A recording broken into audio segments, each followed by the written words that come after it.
I'm here today because this man pretended to be broke and took advantage of my heart.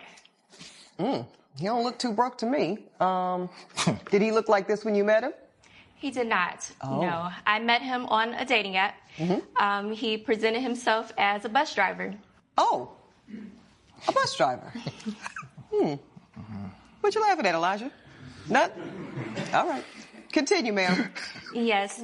So on a dating app, I typically go for a certain particular man, but I decided to give him a chance. What kind of particular man is that, Miss Monroe? I typically would go for someone in a suit, someone who presents themselves with a bit more financial status.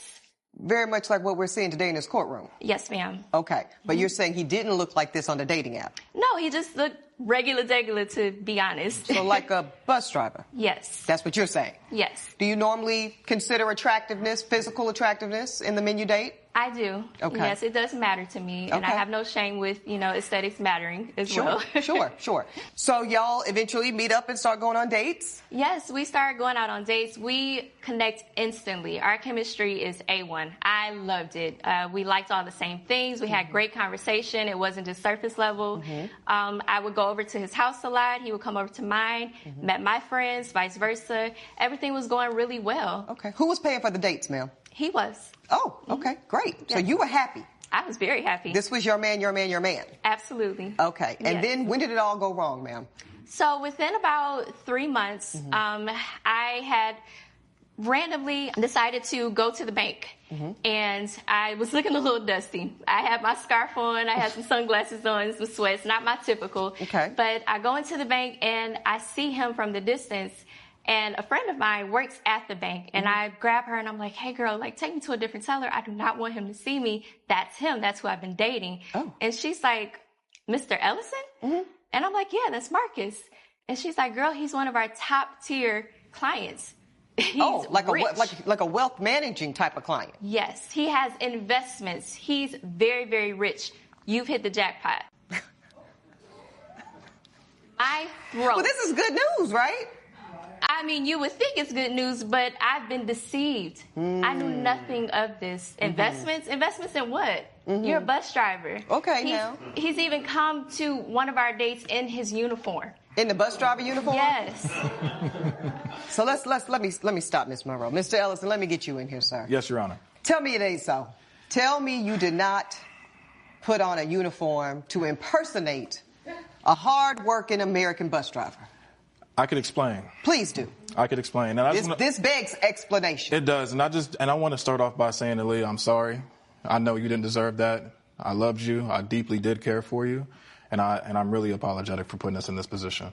Why would you do such a thing, sir? Well, Your Honor, I have been through some things in my life with women and with dating that I do feel like a lot of women look at me the wrong way when they find out I make a certain amount of money. Can I just say this? I'm really trying to listen to what you're saying to the court, but the sparkle from the diamond earrings, plural, that you are wearing, I'm having a hard time focusing on the words. I'm sorry about that. So I think I heard you say, I think I heard you say you're having a hard time getting women to want you for your character.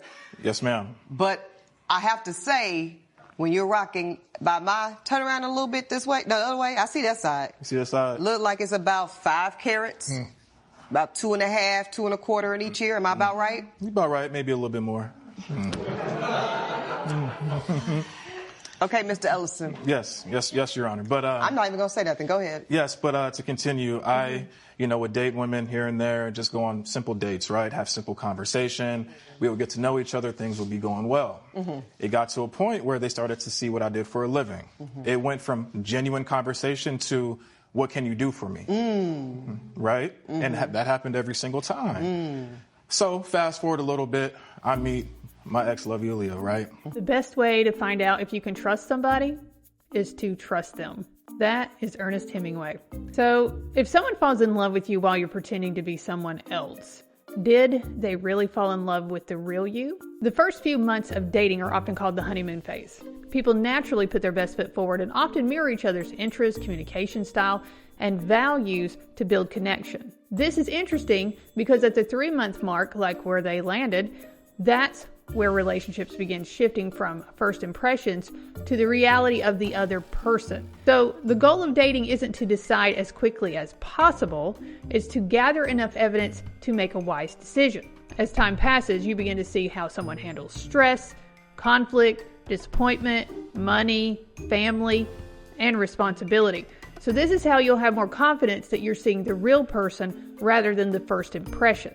Rushing commitment often means making permanent decisions with temporary information. That's why there's the saying, fools rush in. So remember, additional time provides additional data, and better decisions are generally made with better information. Let's keep going. Met on a dating app, and honestly, I didn't expect too much, right? Why is that? I didn't expect too much because I've just been through so much heartbreak. Oh, you're so, right? such a tragic victim of your And, own. Talk about being a victim of your right. own success. It's so hard, ain't it, Mr. Right, Ellison? but you know, we meet for the first time, and honestly, it felt like high school all over again for me. Yeah, we know that feeling. You know? Yeah. I kind of felt like I was in a 2000s R&B music video. Yeah, singing in the rain, singing in the rain, right? That's how I felt. Chest open. Right. Yeah. Okay. Right. But in all seriousness, it went just like how she mentioned. Everything was going smooth, no complaints, conversation was flowing. All right. So how did it go? So I kind of got in my head a little bit. Like I mentioned, I've been through some things with other women, and she just checked all the boxes for me. And I said to myself, you know what? I think it would be necessary if I test this out to see if her heart is as genuine as I think it is. Okay. And what did this test consume? It consumed me, as she mentioned, me showing up in a bus driver's outfit. And she believed you. So you did a good job of deception. So I told her that I was a bus driver, and I've been doing it for over 10 years. I'm just curious, why'd you pick bus driver? Of all of the hard-working professions and ways that people can earn a living, what is it about bus driver? It's honorable. Okay. You know what I mean? It's honorable. I think it's an honorable job to have, right? Serving Sure. the community at all hours of the day. You could have said a carpenter, you could have said a plumber, but you said a bus driver. I know. I just felt like I looked sexy in the bus driver's outfit. Okay. Is that true or not? Stop it. Okay, all right. So you do the costume. What else do you do to deceive the woman? Isn't that ironic? You testing her to see if she is who she says she is. Meanwhile, you ain't even who you say you are. Go ahead, Your brother. Honor, I'll be honest, I lied about a few things. Okay, I including? lied about some family struggles. I lied about some personal struggles. I lied about some injuries. Just to see her reaction, to see how affectionate she would respond to me. I'm going to stop you. What did he say, man? What did he tell you? So this man tells me that he gets an injury at work, even kind of comes in limping around, and I believe him, and he says that I have to be off work X amount of time. And so because of that, he has lost wages, and so he's falling behind on rent and bills. And on top of that, his mother's wheelchair ramp gets destroyed from a storm that we had. You didn't lie on your mama. You didn't lie on your mama. You are now telling this court, Mr. Ellison, you lied on your mama. I took her to a nice dinner afterwards. Oh, my God. Okay. This is really going fine. So let me guess. He now wants you to step in and maybe slide him a little cash so he can get through the hard times? So he did not ask. He did not ask. He just expressed that he was struggling. So myself, being the type of woman that I am, I'm very empathetic. Okay. I offer to pay for his rent, not just 1 month, but 2 months. I gave for utilities as well, groceries, and I paid for his mom's wheelchair rent. Come on, Miss Monroe. Okay, you got some receipts for the court, ma'am? Yes, ma'am. Give your full folder to Elijah. So you took care of this man's entire lifestyle expenses, including his mama. I did. For several months. Yes. Okay, I am seeing, ladies and gentlemen of the court, she's not lying. I'm looking at a leisure here, $480 car insurance, $2,100 rent, groceries $350. This brother enjoys eating. We see $380 on utilities, car insurance, groceries, another month rent, $2,100, car payment. You took a car payment. Come on, son. I will say it wasn't something I wasn't proud of. And honestly, I kind of fell in love with the idea of being taken care of? Sure, yeah. You know, it's something I've never been used to. I've never went through that before. And I felt like I got so deep into my own character and my own lies, I didn't know when to stop. And it's something I'm not proud of. And I'm sorry, baby. It's insane. Okay, all right. In addition to the receipts, you have also submitted to the court something that we're going to be able to take a look at, the conversation between you two. Yes. Okay, so this is where it starts. Mr. Ellison, I'm going to be late on rent this month because I have to help my sister out with college and I have to pay for my mom's ramp. Oh, my God, you're so sweet and you work so hard. I know you did not ask for this, but I sent you some money because of everything you are going through. I also sent you some grocery and utility money. Thanks, babe. You are the best. I want to help with your mom. I'm so sorry the storm damaged her wheelchair ramp. Now, this is dirty, dirty work, Mr. Ellison. Yes. This is dirty work. No, I will manage somehow. You don't need to send me money. Check your money app. I just couldn't stand by. Thanks, love. I got you. Now, what did you mean by I got you? In everything, in life, in love, in You know affection. And, Mr. Ellison, knock it off. Knock it off, Mr. Ellison. Sorry. Miss Monroe. Yes. As we sit here today, how do you feel about this man? I can't stand him. I cannot stand him. That hurts. I mean, you deserve it. To say that you care about somebody and that you love someone, but you put on a facade to test me, that's not how you test someone. That's not how you test someone's genuine heart. I gave you money that you know I didn't have. You may think I have it like that, but I don't. I stretched my money to help you. What about the $20,000 ring I got you? Wait a minute, Mr. Ellison, what ring are you talking about? So, Your Honor, when she mentioned that she saw me at a bank, Yes. that day I intended on taking her to dinner. And that day Confessing everything? And confessing everything and also asking her to be my woman. Your wife or your woman? My woman. You said woman. My girlfriend. At what point does a test become manipulation?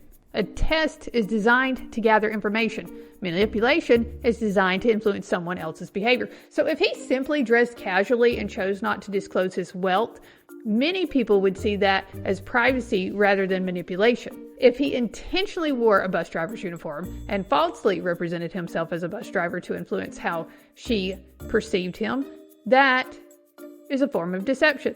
So it may be less harmful than his later lies, but it still alters the information she is using to make decisions. Healthy relationships require informed consent. When one person is making decisions based on information they know is false, the relationship is no longer operating equally. I'm wondering, why didn't he stop the moment she offered him money? He already had his answer at that point. However, we do know that sometimes people keep moving the goalpost because no amount of proof ever feels like enough. Now, if you're enjoying these court case breakdowns, be sure to follow and share, and let's get back.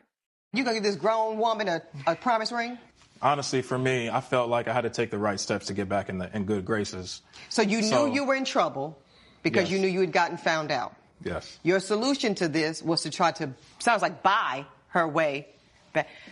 Yeah, so that's the $20,000 ring I got her, and I got her a little gift card personalized for her and a care package, but she threw it away. So did you go to the dinner? I did not. I met him at the park. Okay. This was immediately after the bank incident. I contacted him and I said, we need to meet. And he's like, oh, I was already going to ask you out tonight anyway. So I'm like, let's meet at the park first. And then we could do whatever plan you had. So I approach him and I tell him, how could you lie to me? Yeah. I know the truth now. And he apologizes and then he brings out the ring. So you saw the ring? I saw the ring and I immediately swatted it out of his hand. Ooh. I was angry. I was honestly fed up. And he was about to see a whole different side of me. I can see it's in there. Yes. I can definitely see it's in there, ma'am. Yes. Okay, so there was not going to be any apologizing your way out of this. You understand that? Yes, Your Honor. So you lost a good woman. I lost a good woman and a $20,000 ring down the drain. Okay, I ain't talking about that ring, sir. I'm talking about this woman. And it really seems like you lost a great woman who really cared about you. I don't want to accept that reality yet. Okay, well, you don't have to accept it, but I think it's evident to everybody in this courtroom that ship has sailed, sir. Do you have any evidence for the court? I do. I have evidence that... Give the whole folder, please, to my bailiff. Yes, Thank I you. have evidence that not only once, but twice, I told her that I was not going to pay her anything, and she didn't have to pay me anything. That was out of her own well-being. All of the support that she gave me financially was all her well-being and not something that I told her to do. Okay, so I do see the receipt for the $20,000, almost 5-carat diamond ring. Did you get your money back for that, sir? No, and this is my argument. Do you have the ring? I do not have the ring. You do not have the ring? I'm not in possession of it. It's lost. So it's his loss. So but the thing is, if she was complaining about money, she could have easily just pawned it, Your Honor. No, but sir, she's not complaining about money. She's complaining about being lied to. See, that's a different scenario. You're only just thinking money, money, money, money. It's a little bit obsessive, actually. Because as you've been thinking a little bit more about the human being, the feelings, trust, value. See, isn't this the irony? Don't they always talk about how these so-called bus drivers are such good people? They only care about character and values, and they love their mama. The same mama you lied on. See, and this is why I always knew that was a scam. Because character can come in wealthy men, moderate income men, and low income men. And guess what else, Mr. Ellison? What else? A lack of character can show up in an impoverished man, a middle-class man, or even a man like you, wealthy and well-to-do. So I think the lesson for all of us here is to not be so narrow-minded, none of us, including me, to ever think that income dictates character, because they're always two different things. We actually have to do the work, Mr. Ellison. I know that's hard for you to wrap your pretty boy head around. There's no test, there's no shortcuts that are going to circumvent the work of actually being able to get to know if someone is for you. Don't bet them little eyes at me, sir. I'm not Miss Monroe. It ain't going to work.